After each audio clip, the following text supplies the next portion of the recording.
మా ప్రభుత్వం చేస్తున్నటువంటి మంచి పనుల గురించి మాట్లాడుతుంటే ఆయనకు రాసిచ్చిన స్క్రిప్ట్ చదివిండు కాబట్టి ఆయన వణుకులో భయం ముట్టింది కాబట్టి ఆ రకంగా కేసీఆర్ అట్లా మాట్లాడుతాను ఎప్పుడు కూడా అనుకోలే. ఓకే, నిజంగా ఆయన మాట తీరు చూస్తుంటే చాలా ప్రతిపక్ష నాయకుడైనా గాంభీరంగా తెలంగాణ ఉద్యమంలో కానీ ముఖ్యమంత్రి కానీ మాట్లాడినప్పుడు హుందాగా ఉండే.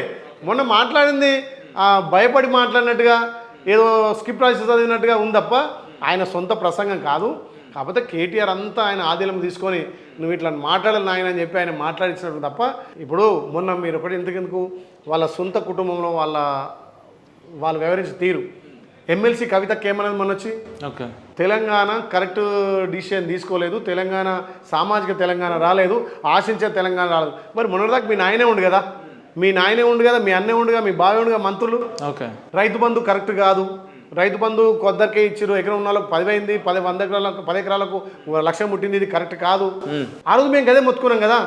మరి ఆ రోజు వ్యవసాయ కూలీలకు మేమేమంటే ఇవాళ మేము వ్యవసాయ కూలీలు అంటే కవిత మమ్మల్ని సమర్థిస్తుంది, వాళ్ళ ఆయన తప్పులు ఎత్తి చూపుతుంది కదా. అంటే ఒక్కొక్కటిగా బయటపడుతుంది. ఇక 3-4 రోజులు హరీష్ రావు కూడా బయటపడతాడు. హరీష్ రావు వాళ్ళేమో పసుకుతలేడు. టచ్లో ఉన్నారా ఏమన్నా కాంగ్రెస్ తోటి హరీష్ రావు గారు మీతో ఏమన్నా మాట్లాడతారా? ఇక అది పెద్దోళ్ళకి ఎరకనైనా అంత స్థాయి కాదు, ఆ రకంగా నెమ్మరు. కానీ జరుగుతున్న తీరు చూస్తుంటే వాళ్ళ కుటుంబ కలహాలు బయటపడ్డాడు. మీరు ఇందాక కవిత బయటకు వచ్చి మాట్లాడుతుంది, రేపు మాపు హరీష్ రావు కూడా